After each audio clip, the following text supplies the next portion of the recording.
So, fellow passengers, ladies and gentlemen, fellow patriots, can you hear me, yeah? Yes.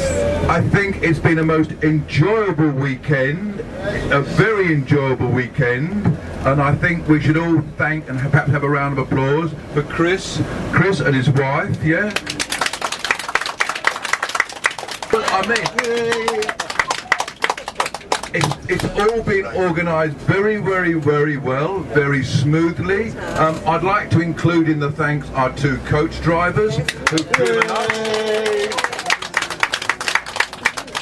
who've driven us through these very crowded streets of this capital of Brussels, who've negotiated some very, very tight corners, and whose driving is so pleasant and well that we can all relax and even forget about that we're driving. I would, in particular, as well as the sort of wonderful weekend and the wonderful hotel, a very nice hotel, I think we should thank Eddie. I think Eddie's exposition yesterday about the Battle of Waterloo, which I've never visited before, was fascinating to listen to, fascinating.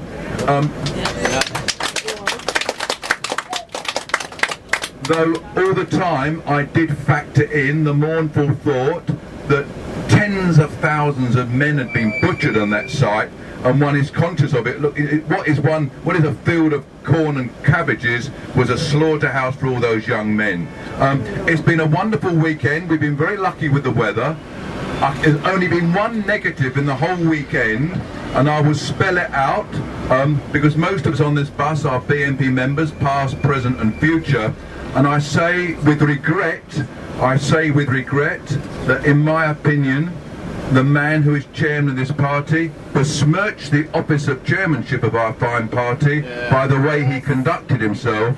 I think it's most regrettable that NG threw those totally unfounded accusations around. I'm not going to spell some of it out. We've got two men driving this bus. It's not really their business. I don't want to spread our dirty linen in front of the whole world. But the chairman of our party did not conduct himself properly, and some of those accusations were not only totally unfounded but wicked in what he said. And I do wonder if the man who is our chairman is not suffering from some possible about to have a mental breakdown. I cannot see any other explanation for his behaviour at that meeting today in front of the party members and the party faithful. We've been very faithful to this party, and some of us have suffered injustices, and we were very disciplined.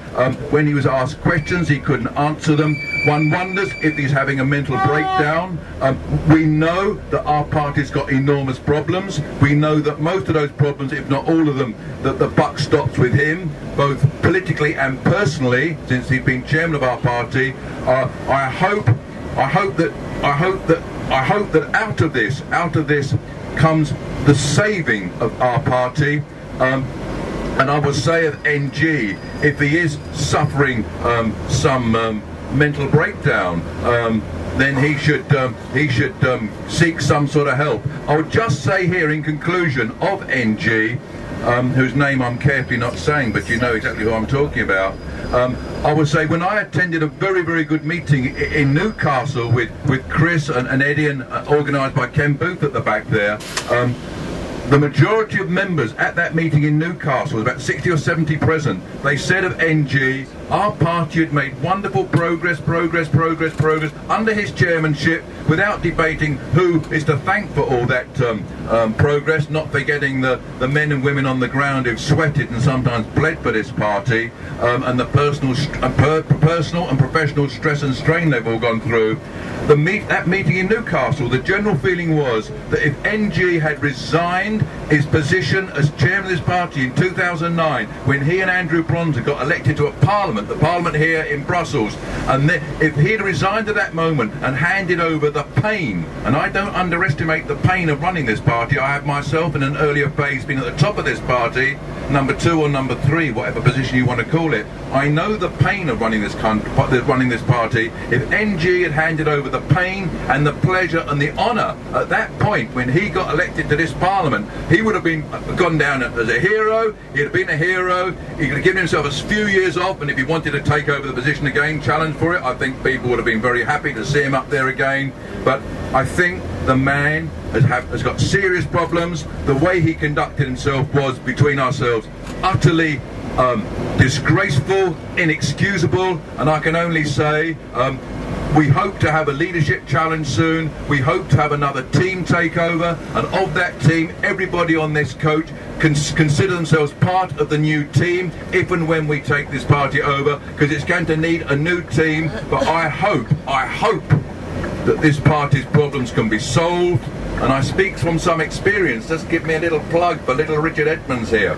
I have been in this business. Oh, okay, thanks for that applause. Is that you, Christine, applauding me? I've got one fan. Listen, to be serious, I've been in this business 40 years.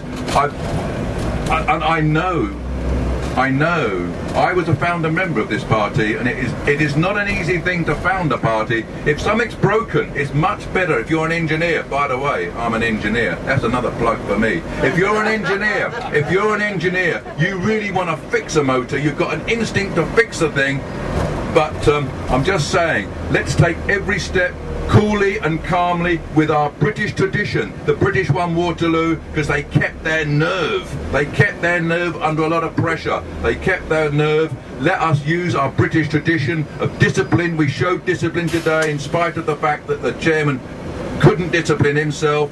We disciplined ourselves. Let us hope that we can save this party. I'm sure one final thing I absolutely know. If we all stick together, we can't be beaten. Thanks for listening to me. Thanks a lot. Yeah. Okay. Thanks a lot. God bless our enterprise. God bless our enterprise. Thanks a lot. Thanks a lot. Thanks a lot. Okay, Eddie. Cheers. Thanks a lot. Thanks a lot. Cheers. Okay. Thanks a lot. Bye-bye. Thanks a lot. Well, bye-bye. I'm on this coach for the next going back to Blighty. We're all going back to Blighty, aren't we? Blighty. You're not in it, Richard. Not it all in it. How you doing?